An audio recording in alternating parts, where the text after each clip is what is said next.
नमस्कार दोस्तों, मैं सुप्रिया स्वागत करती हूँ आपका डिकोड एग्जाम की डेली करंट अफेयर की क्लास में।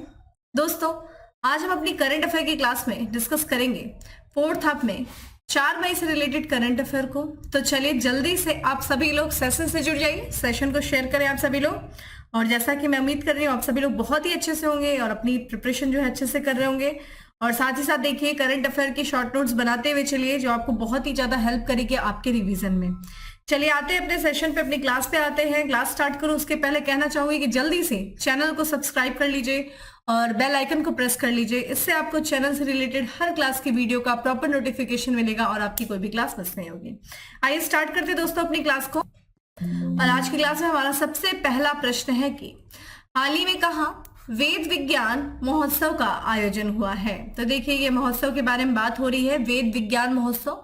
और इसका आयोजन कहाँ हुआ है? ऑप्शंस आपको देख रहे हैं, देखिए 4 ऑप्शंस दिए हुए हैं। जिन्हें आंसर पता है कमेंट बॉक्स में दोस्तों आंसर करते हुए चलिए।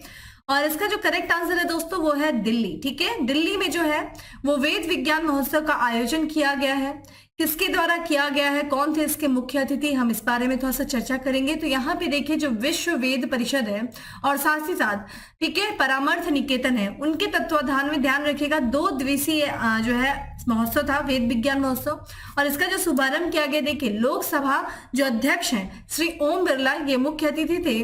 और यहाँ पे केंद्रीय कृषि और किसान कल्याण मंत्री श्री नरेंद्र सिंह तोमर इनकी अध्यक्षता में, और स्वामी चिदानंद सरस्वती और कृषि राज्य मंत्री श्री कैलाश चौधरी और पूर्व केंद्रीय मंत्री श्री सत्यपाल सिंह सहित अन्य जो है गणमान्य इनकी उपस्थिति में दोस्तों कहाँ पे आयोजित किया गया है? ये किया गया है दिल्ली में। ठीक है, तो इसका आयोजन दोस्तों दिल्ली में किया गया है।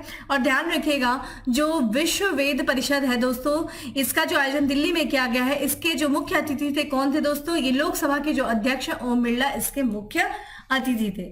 ठीक है, बात करें इस अवसर पे देखा जाए तो चूंकि मुख्य अतिथि के रूप में लोकसभा अध्यक्ष उपस्थित थे, तो उन्होंने जो है यहाँ पे इस सम्मेलन को, इस महोत्सव को संबोधित किया। और इन्होंने वेदों की जो है हमारे जीवन में जो प्रासंगिकता है, जो उसका महत्व है, उसके बारे में चर्चा किया। उन्होंने कहा कि वेद सिर्फ ग्रंथ ही नहीं है बल्कि हमारी एक संस्कृति भी है। ध्यान रखिएगा दोस्तों, वेद जो कि वेद 4 है, ठीक है, और ये 4 वेद जो है हमारी संस्कृति को, हमारी सभ्यता के बारे में जो है ये बताते हैं। और बात करें वेद, देखिए ये तार्किक है और साथ ही साथ व्यवहारिक है और यथार्थ भी है, जो आम दुनिया भर के, जो आज दुनिया भर के लिए देखा जाए अनुसंधान का केंद्र का विषय भी बने हुए हैं।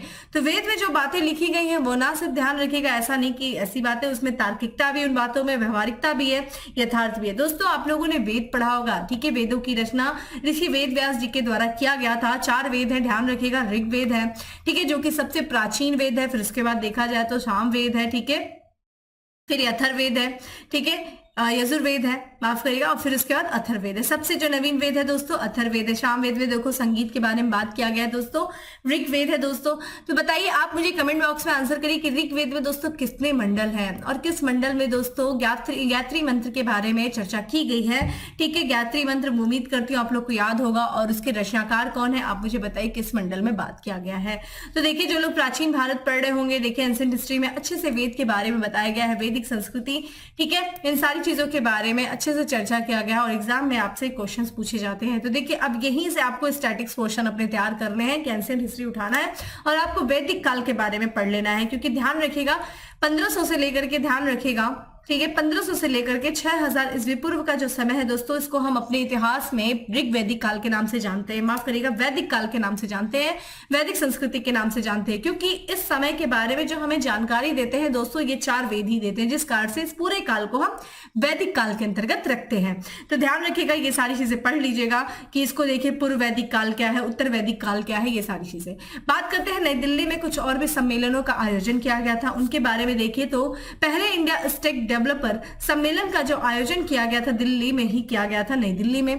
वहीं देखा जाए मार्च 2023 यानी कि पिछले महीने में नेशनल साइंस सेंटर ने इनोवेशन फेस्टिवल का आयोजन किया दोस्तों। कहां किया? ये भी नई दिल्ली में किया।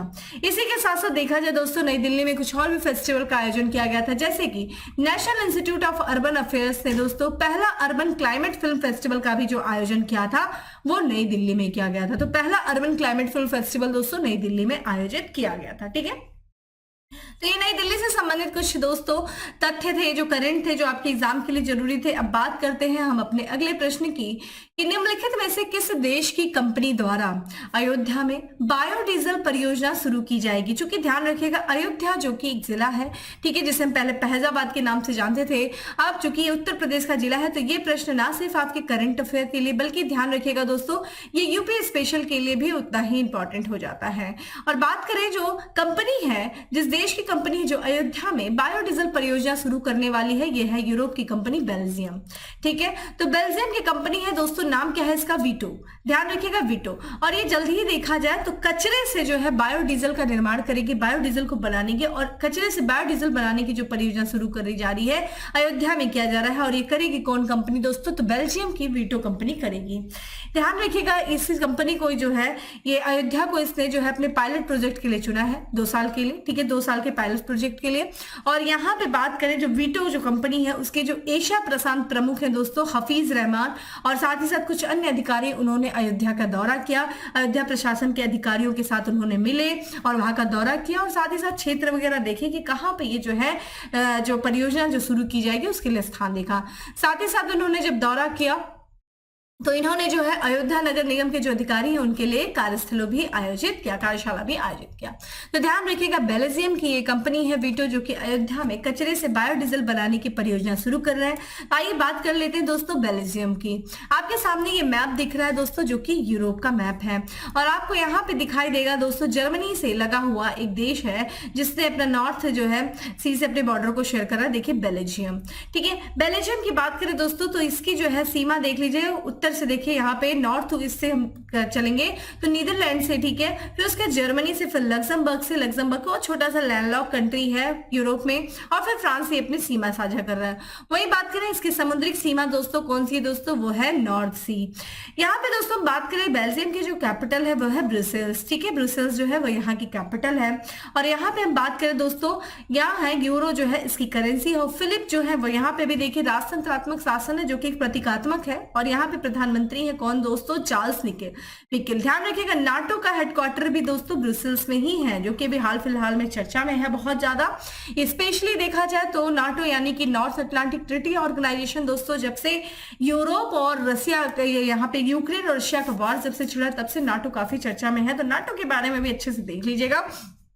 ठीक है, आइए बात करते हैं हम अपने अगले प्रश्न की कि निम्नलिखित में से किस राज्य या केंद्र शासित प्रदेश में सिंथन स्नो फेस्टिवल आयोजित किया गया है?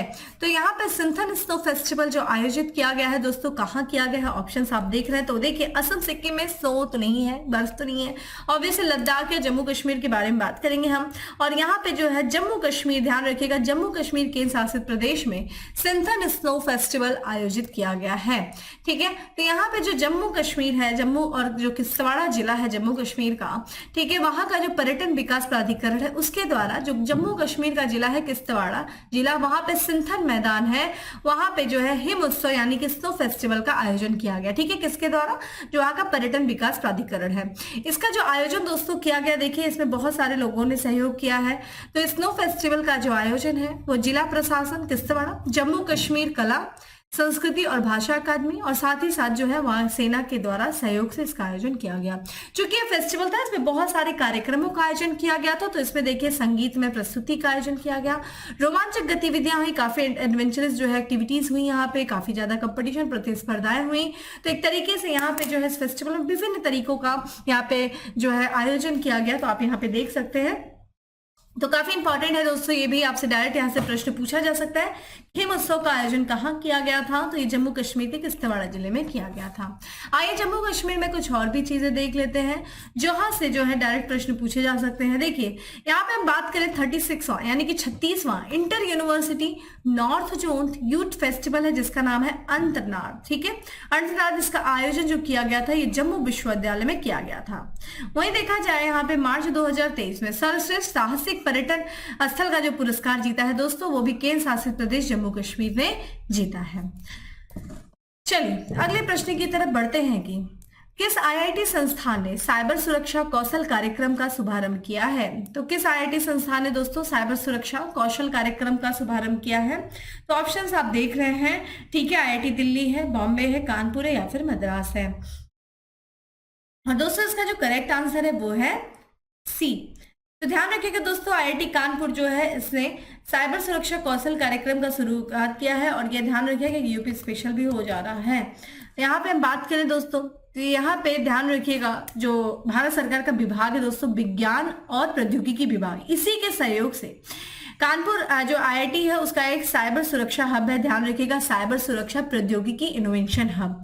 और इसने जो है एक मिशन चलाया जिसका नाम है राष्ट्रीय अंतर विषयी साइबर फिजिकल सिस्टम मिशन। और इसी मिशन के तहत जो है आईआईटी कानपुर ने एक साइबर सुरक्षा कौशल प्रशिक्षण कार्यक्रम शुरू किया है। तो आपको नाम से ही समझ में आ जा रहा होगा कि साइबर की सुरक्षा से संबंधित जो स्किल है, ठीक है, उसके लिए ट्रेनिंग देना, उसके लिए प्रशिक्षण करना लोगों को, ठीक है, वहां के जो स्टूडेंट हैं, इसके संबंधित ये कार्यक्रम है। ठीक है, ध्यान रखिएगा। और ये आईआईटी कानपुर ने जो है किसके सहयोग से, तो विज्ञान और प्रौद्योगिकी विभाग के सहयोग से किया है। ठीक है, चूंकि हमने बताया चूंकि एक प्रशिक्षण है जो कि साइबर सुरक्षा से संबंधित है, तो इसके तहत देखिए ये स्किल प्रोग्राम सुरक्षा को प्रभावी ढंग से प्रबंधित करने के लिए मॉडल, उपकरण, तकनीकों पर ध्यान केंद्रित किया गया है जो छात्रों को साइबर स्पेस और साइबर समस्याओं के टेक्नोलॉजी मूल ज्ञान का अधिक समझ प्रदान करने का प्रयास करता है। ठीक है, तो वहां पे छात्रों को जितने भी जो साइबर स्पेस हो गया, ठीक है, साइबर समस्याएं हैं, उनसे संबंधित जो कुछ भी टेक्नोलॉजी से संबंधित जो कुछ भी आधारभूत जो ज्ञान है वो सारी चीजें जो है इसमें प्रदान किया जाएगा इस प्रशिक्षण के साथ। इसके अलावा देखा जाए तो यह रियल टाइम साइबर सुरक्षा दृष्टिकोण और प्रक्रियाओं का भी परिचय देता है। ठीक है, तो अगर आपसे पूछा जाए दोस्तों कि साइबर सुरक्षा कौशल का प्रशिक्षण कार्यक्रम किस आईआईटी संस्था के द्वारा शुरू किया गया है, तो ये कानपुर आईआईटी संस्था के द्वारा किया गया है। ठीक है, आईआईटी कानपुर के द्वारा। आइए अगले प्रश्न की तरफ बढ़ते हैं कि निम्न में से कौन सी बीमा company central bank digital currency स्वीकार करने वाली पहली बीमा कंपनी बन गई है। तो सेंट्रल बैंक डिजिटल करेंसी स्वीकार करने वाली पहली बीमा कंपनी दोस्तों बन गई है, वो है रिलायंस जनरल। ठीक है, रिलायंस कैपिटल की ये कंपनी है। ठीक है, रिलायंस कैपिटल की एक सहायक कंपनी है रिलायंस जनरल इंश्योरेंस। और ध्यान रखिएगा ये प्रीमियम भुगतान के लिए ई रूपी, जिसे हम दोस्तों डिजिटल करेंसी भी कहते हैं, और इसे देखिए भारतीय reserve bank central bank digital currency के भी नाम से जाना जाता है ई रूपी को।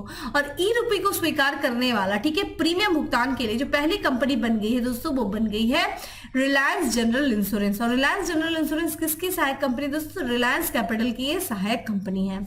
यहाँ पे बीमा करता यानी कि ध्यान रखिए जो रिलायंस जनरल इंश्योरेंस है, इसने बैंक के ई रूपी प्लेटफॉर्म का उपयोग करके डिजिटल मोड में, ठीक है, डिजिटल मोड में प्रीमियम के संग्रह की सुविधा के लिए देखिए किस बैंक से साझेदारी किया है, तो यस बैंक के साथ साझेदारी की। ये भी चीज इंपॉर्टेंट है कि प्रीमियम के संग्रह की सुविधा के लिए किस बैंक के साथ जो है यहाँ पे रिलायंस जनरल इंश्योरेंस ने समझौता किया, साझेदारी किया, तो यस बैंक के साथ किया है।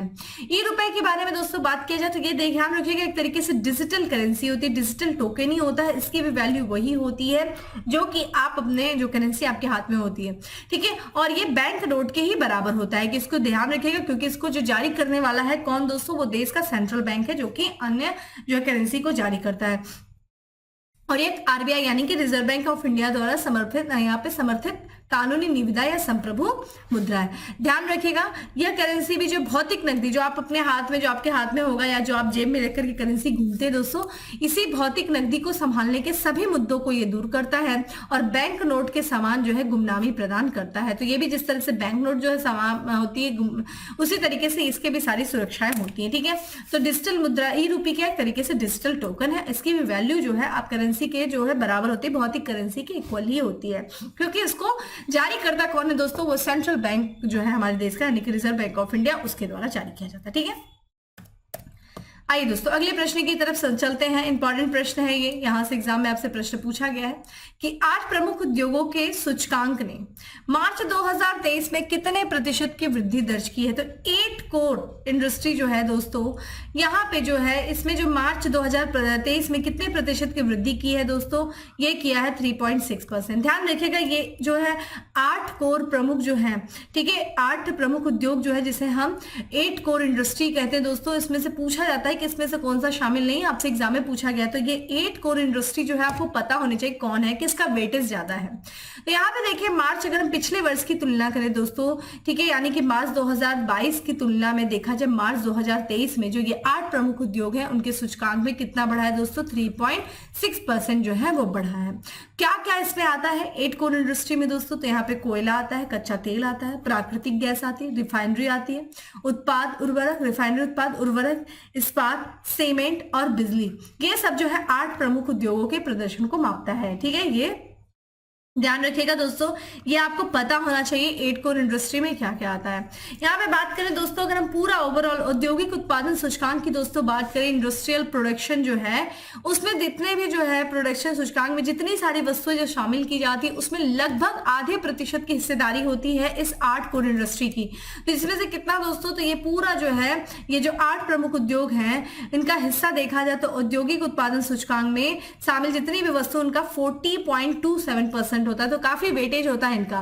वही देखा जाए एक अस्थायी आंकड़ा जारी किया गया था, उसमें उसके मुताबिक देखा जाए तो मार्च 2023 में कोयला, उर्वरक, इस्पात, प्राकृतिक गैस और रिफाइनरी उत्पादों का उत्पादन पिछले साल के इस महीने की तुलना में बढ़ा है। तो ये भी बताया जा रहा है कि पिछले साल जो है यानी कि मार्च के समय देखा जाए तो काफी ज्यादा जो है कुछ क्षेत्रों में जिसमें कोयला, उर्वरक, इन सारे क्षेत्रों में क्या हुआ है, उत्पादन बढ़ा है। तो ये एक तरीके से इंडिकेशन है कि देश में किस तरीके से डेवलपमेंट हो रहा है, ठीक है, कंस्ट्रक्शन वर्क हो रहे हैं और विकास हो रहा है। तो ये सूचक होता है एक तरीके से, इन्वेस्टमेंट का भी सूचक होता है, एक तरीके से डेवलपमेंट का ये सूचक होता है क्योंकि इसका उत्पादन लगातार बढ़ा है। यहाँ पे देखिए मार्च 2023 में कोयले के उत्पादन में कितने % की वृद्धि देखी गई है दोस्तों, 10.5% की वृद्धि देखी जाए। वहीं पर उर्वरक की देखिए उत्पादन में कितने % की वृद्धि देखी गई है, तो 1.9% की वृद्धि देखी गई है। मार्च 2022 यानी कि पिछले वर्ष मार्च की तुलना करें दोस्तों तो मार्च 2023 में यानी कि इस साल में जो स्टील का उत्पादन बढ़ा है दोस्तों वो 6.7%। तो एक तरीके से हमें जो है 8 कोर इंडस्ट्री के जितने भी प्रोडक्ट है दोस्तों उनमें हम लगभग हमें वृद्धि देखने को मिल रहा है। और देखा जाए इसी अवधि के दौरान अगर हम प्राकृतिक गैस और रिफाइनरी उत्पाद में देखें तो इसमें भी हमें बढ़ोतरी देखने को मिल रहा है। तो नेचुरल गैस में दोस्तों हमें जो है पिछले वर्ष की तुलना में 2.8%, वही रिफाइनरी प्रोडक्ट है उसमें पिछले वर्ष की तुलना में 2.6% बढ़ोतरी देखने को मिल रहा है। तो एक तरीके से हमें हर तरफ जो है बढ़ोतरी देखने को मिल रहा है। तो ये एक अच्छा सूचक है क्योंकि यहाँ पे हमें विकास की जो है गतिविधियां देखने को मिल रही है। ठीक है, तो आपके लिए इंपॉर्टेंट दोस्तों सारे डेटा एक तरफ आपको ये पता होना चाहिए कि 8 कोर इंडस्ट्री में कौन कौन सी चीजें आती हैं, ये आपके लिए इंपॉर्टेंट है। एग्जाम में डायरेक्ट ये प्रश्न पूछा जा चुका है, अगर आप लोग प्रीवियस इसका क्वेश्चन देख रहे होंगे तो उसमें आपको ये क्वेश्चन मिला होगा। आइए बात करते हैं दोस्तों अगले प्रश्न की कि पहला आसियान समुद्री अभ्यास किस देश में आयोजित किया गया है। तो ये किया गया है दोस्तों सिंगापुर में किया गया है। ठीक है, तो ये पहला जो है आसियान भारत समुद्री अभ्यास जो है वो सिंगापुर में आयोजित किया जा रहा है। ठीक है, यहाँ पे उद्देश्य क्या है दोस्तों, ठीक है, इसका उद्देश्य देखने को मिले तो ये भाग लेने वाले जितनी भी नौसेनाएं हैं उनके बीच में अंतर सक्रियता और सर्वोत्तम प्रथाओं का आदान प्रदान जो है उनको बढ़ावा देना है। ठीक है, तो ये नौसेना अभ्यास है, समुद्री अभ्यास है, इसमें बहुत सारे देशों की जो है नौसेनाओं ने भाग लिया है। और यहाँ पे भारत की तरफ से जो जहाजों ने, बेड़िया ने जो भाग लिया, जिससे इसमें कौन कौन से, INS सतपुड़ा और INS दिल्ली। ठीक है, और इन्होंने किसके नेतृत्व में, तो RADM जो गुरुचरण है उन्हीं के नेतृत्व में, गुरुचरण सिंह उन्हीं के साथ जो है नेतृत्व में इन जहाजों ने जो है इस अभ्यास में भाग लिया है। यहाँ पे भारतीय नौसेना का पोत जो है, इसके पहले ये जो भारतीय नौसेना पोत है इनके अंतरराष्ट्रीय समुद्री सुरक्षा सम्मेलन और साथ ही साथ अंतरराष्ट्रीय समुद्री रक्षा प्रदर्शनी, इसमें भी इन्होंने भाग लिया था। बात करें दोस्तों INS दिल्ली की, तो INS दिल्ली के दोस्तों ये भारत का पहला, ठीक है, स्वदेश निर्मित निर्देशित मिसाइल विध्वंसक है। तो ये इंडिजिनियसली जो है इसको बनाया गया था, ये मिसाइल विध्वंसक है। ठीक है, और ये भारत का पहला है, तो ये ध्यान रखिएगा, इंपॉर्टेंट है, यहाँ से स्टार्ट कर लीजिएगा। वही बात करें INS सतपुड़ा की, तो ये स्वदेश निर्मित गाइडेड मिसाइल है, स्टील फ्रिगेट है और ये अत्याधुनिक जो है हथियारों और सेंसर से लेस है। तो ये काफी ज्यादा जो है सतपुड़ा की बात किया जाए तो इसमें काफी ज्यादा यहाँ पे जो है अत्याधुनिक हथियार हमें जो है ये काफी लेस है और ये स्टील फ्रिगेट जो है मिसाइल है, गाइडेड मिसाइल स्टील फ्रिगेट है। तो बात करें दोस्तों, चूंकि हम बात कर रहे हैं सिंगापुर की और साउथ ईस्ट एशिया का, ठीक है, ध्यान रखिएगा आसियान का ये देश है और यहाँ पे आपको दिखाई देगा दोस्तों कौन सी कंट्री। ठीक है, तो यहाँ पे आप ध्यान से देखें तो ये आपको सिंगापुर दिखाई देगा। ठीक है, सिंगापुर बिल्कुल देखा जाए तो एकदम आपको मलेशिया के बिल्कुल देखा जाए तो बिल्कुल साउथ में देखने को मिलेगा, मलेशिया से सिर्फ अपनी जो है सीमा को साझा करता है। और यहाँ पे ध्यान रखिएगा ये एक मलक्का स्टेट है। ठीक है दोस्तों, मलक्का स्टेट की बात किया जाए तो किसको किसको जोड़ा है दोस्तों, तो यहाँ पे आप देखिए जावा सी को यहाँ से जोड़ा। ठीक है, यहाँ पे आपको दिख जाएगा। ठीक है, अंडमान सी से। और अलग किसको करा है दोस्तों, सिंगापुर को सुमात्रा आइलैंड से अलग करा है। सुमात्रा आइलैंड दोस्तों इंडोनेशिया का ही ये भाग है। ठीक है, अगर हम बात करें सिंगापुर की दोस्तों कैपिटल क्या है दोस्तों, तो सिंगापुर करेंसी जो है यहाँ की ये, ठीक है, कैपिटल है। और यहाँ की मुद्रा की बात किया जाए तो डॉलर जो है सिंगापुर का वो डॉलर है। ठीक है, सिंगापुर डॉलर यहाँ की करेंसी है। चलिए आप मुझे बताइए आसियान का जो हेडक्वार्टर है, ठीक है, वो कहाँ है। ठीक है, आसियान जो है उसका हेडक्वार्टर कहाँ है, आप मुझे कमेंट बॉक्स में आंसर करिए। चलिए हम बात करते हैं दोस्तों अगले प्रश्न की कि किस राज्य के हाउसिंग बोर्ड को रियल एस्टेट के लिए राष्ट्रीय पुरस्कार दिया गया है। तो किस राज्य के हाउसिंग बोर्ड को रियल एस्टेट के लिए राष्ट्रीय पुरस्कार प्रदान किया गया है, ये किया गया राजस्थान। ठीक है, करेक्ट आंसर है सी, राइट। तो आप लोग आंसर साथ में करते रहा करिए। और यहाँ पे हम बात करें तो केंद्र सरकार की जो एजेंसी है जिसका नाम है national real estate development council, और इसके द्वारा जो है राजस्थान हाउसिंग बोर्ड को रिटेल, ठीक है, रियल एस्टेट का राष्ट्रीय अवार्ड प्रदान किया गया है। ठीक है, ध्यान रखिएगा रियल एस्टेट का राष्ट्रीय अवार्ड जो प्रदान किया गया है वो किया गया राजस्थान की हाउसिंग बोर्ड को। और किसके द्वारा किया गया है, तो एक केंद्र सरकार की एजेंसी है जिसका नाम है national real estate development council. यहाँ पे बात करें नेशनल रियल डेवलपमेंट, ठीक है, रियल एस्टेट डेवलपमेंट काउंसिल की बात करें तो इसके जो अध्यक्ष हैं, कि जो राष्ट्रीय अध्यक्ष है जिनका नाम है राजन बंदेलकर, और रेरा दिल्ली के जो चेयरमैन है जिनका नाम है आनंद कुमार, इन्होंने जो है एक राष्ट्रीय स्तर के समारोह में राजस्थान आवासन आयुक्त जो है जिनका नाम है पवन अरोड़ा, उनको जो है यह पुरस्कार प्रदान किया है। ठीक है, चलिए दोस्तों अगले प्रश्न की तरफ बढ़ते हैं। और अगला प्रश्न है हमारा कि किस संस्था के द्वारा the future of jobs report 2023 जारी किया गया। तो फ्यूचर में संबंधित, ठीक है, नौकरियों से संबंधित ये जो है रिपोर्ट जारी की गई, the future of jobs report. और ये किसके द्वारा जारी किया गया है दोस्तों, ये किया गया वर्ल्ड इकोनॉमिक फोरम, विश्व आर्थिक मंच के द्वारा जारी किया गया है। दोस्तों बात करें विश्व आर्थिक मंच, ठीक है, वर्ल्ड इकोनॉमिक फोरम, इसकी अपनी रिपोर्ट है जिसका नाम है the future of job report, और 2023 की रिपोर्ट इसके द्वारा जारी किया गया। रिपोर्ट में बहुत सारी मुख्य बातें की गई हैं, जैसे कि रिपोर्ट में ये सुझाव दिया गया है कि अगले 5 वर्षों में लगभग 1/4, ठीक है, 1/4 रोजगार जो है उसके स्वरूप में बदलाव देखने को मिलेगा। लगभग 23% जो है रोजगार के स्वरूप में बदलाव देखने को मिलेगा। ऐसा आप भी अनुभव कर रहे होंगे कि धीरे धीरे जो है रोजगार के स्वरूप में बदलाव हो रहा है, ऐसा इस रिपोर्ट में बताया गया है। यह बदलाव देखिए रोजगार में कितनी वृद्धि करेगा, और ये जो रोजगार में ये जो स्वरूप में बदलाव होगा इससे रोजगार में देखिए 10.2% की वृद्धि होगी और 12.3% की गिरावट के माध्यम से होने की भी उम्मीद है।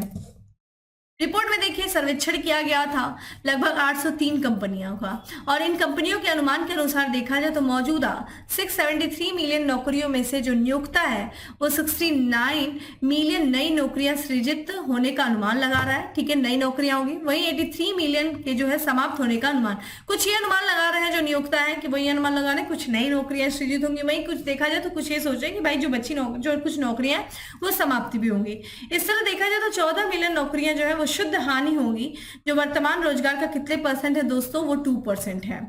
यहाँ पे जो है ये जो विश्व आर्थिक मंच ने जो ये रिपोर्ट जारी किया है उसमें और भी कुछ बातें किया है कि जैसे रोजगार में बदलाव के 23% वैश्विक औसत की तुलना में भारत में 22% का बदलाव होगा। यहाँ पे जो कंपनियों के बारे में, जो यहाँ की कंपनियां हैं उसमें लगभग जो है 61% जो भारतीय कंपनियां हैं वो ये सोचती हैं कि, ठीक है, जिसमें से इन्वायरमेंटल, सोशल और गवर्नमेंट वो मानकों के व्यापक उपयोग से रोजगार में वृद्धि होगी। तो वो ये सोच रहे हैं कि जो मानक है उनके आधार पे कुछ ऐसी कंपनियां, लगभग 60% जो कंपनियां वो सोच रही है कि वहां पे वृद्धि देखने को मिलेगी। इसके बाद बात करें दोस्तों तो नई तकनीकी को अपनाने, ठीक है, और डिजिटल पहुंच को व्यापक बनाने में रोजगार में वृद्धि होगी। ठीक है, तो यहाँ पे रिपोर्ट आपके लिए इंपॉर्टेंट, डेटा बहुत ज्यादा इंपॉर्टेंट नहीं है, डेटा आपके मेंस में इंपॉर्टेंट हो सकता है। बाकी देखा जाए तो future of the jobs report जो जारी करता है वो वर्ल्ड इकोनॉमिक फोरम जारी करता है। आइए बात करते हैं विश्व आर्थिक मंच के द्वारा जो जारी किए गए अन्य रिपोर्ट, जो आपके एग्जाम में डायरेक्ट पूछा जाता है कि ये रिपोर्ट किसके द्वारा जारी की गई है। देखिए यहाँ पे ग्लोबल जेंडर गैप रिपोर्ट जो है वो भी वर्ल्ड इकोनॉमिक फोरम के द्वारा जारी किया जाता है। ग्लोबल कॉम्पिटिटिवनेस रिपोर्ट भी वर्ल्ड इकोनॉमिक फोरम के द्वारा। और कौन कौन सी रिपोर्ट है, global human capital report, travel and tourism competitiveness report, global risk report, inclusive growth and development report. तो ये सारे जो रिपोर्ट हैं वो वर्ल्ड इकोनॉमिक फोरम के द्वारा यानी कि विश्व आर्थिक मंच के द्वारा जारी किया जाता है दोस्तों। वर्ल्ड इकोनॉमिक फोरम, ध्यान रखिएगा, ये एक स्विस गैर लाभकारी और अंतरराष्ट्रीय संगठन है। ये देखिए स्टैब्लिश कब हुआ था, अगर आपसे पूछा था तो 1971 में जो है स्टैब्लिश हुआ था। जेनेवा स्विट्जरलैंड में जो है इसका हेडक्वार्टर है, ठीक है, तो ये चीज ध्यान रखिएगा। आइए आज के लास्ट एमसीक्यू की तरफ बढ़ते हैं। आज का लास्ट एमसीक्यू है कि स्वच्छ भारत मिशन के तहत किस राज्य को हुडको पुरस्कार से सम्मानित किया गया है। तो किस राज्य को हुडको पुरस्कार से दोस्तों सम्मानित किया गया, ऑप्शंस आप देख रहे हैं, और correct answer is D, Uttar Pradesh को दोस्तों किया गया है।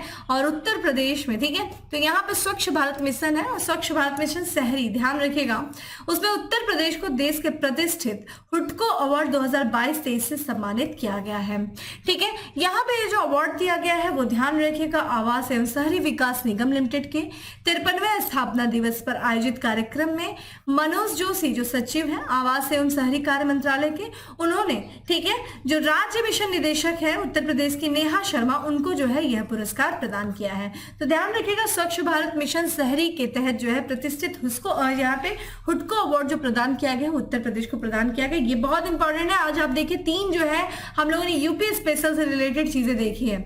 अवार्ड की बात की जाए दोस्तों तो यह अवार्ड जो है स्वच्छता के लिए best practices to improve the living environment 2022-23 के कैटेगरी में दिया गया है, ठीक है। तो ये कैटेगरी ध्यान रखिएगा किस कैटेगरी में दिया गया है। तो दोस्तों ये था आज का हमारा 10 MCQs। अब दोस्तों बात करेंगे किसके बारे में, दोस्तों हम बात करेंगे फैक्ट्स ऑफ द डे के बारे में। दोस्तों आज के हमारा जो सबसे पहला फैक्ट्स है कि भाभा परमाणु अनुसंधान केंद्र के निदेशक जिन्हें परमाणु ऊर्जा आयोग के अध्यक्ष के रूप में नियुक्त किया गया, उनका नाम क्या है दोस्तों, अजीत कुमार मोहंती। यहाँ पे अजीत कुमार मोहंती परमाणु ऊर्जा आयोग के नए अध्यक्ष नियुक्त किए गए। वही बैंक ऑफ इंडिया के CEO और MD बने हैं दोस्तों कौन, रजनीश कर्नाटक। वही अजरबैजान ग्रैंड प्रिक्स 2023 किसने जीता, सर्जियो पेरेज ने जीता। रिजर्व बैंक ऑफ इंडिया के अनुसार देखा जाए लगातार तीसरे साल बाजार उधारी में शीर्ष कौन सा राज्य रहा है दोस्तों, ये तमिलनाडु रहा है। और आयुष्मान भारत दिवस की बात करें तो इसे मनाया गया, कब मनाया गया दोस्तों, तो ये मनाया गया दोस्तों 30 अप्रैल को मनाया गया, ठीक है, आयुष्मान भारत दिवस। तो दोस्तों ये था आज का हमारा करंट अफेयर। उम्मीद करती हूँ दोस्तों आपको अच्छा लगा होगा। अच्छा लगा हो तो लाइक करिए, ज्यादा से ज्यादा लोगों को शेयर करें। और डेली करंट अफेयर की जो PDF है वो टेलीग्राम ग्रुप पे अवेलेबल है, जिसका लिंक आपको डिस्क्रिप्शन बॉक्स में दिया हुआ है, जाइए डाउनलोड करिए और लग जाइए अपनी प्रिपरेशन में। चलिए फिर मिलेंगे दोस्तों हम अपने अगले सेशन में, तब तक के लिए bye, have a good day, stay safe and stay happy.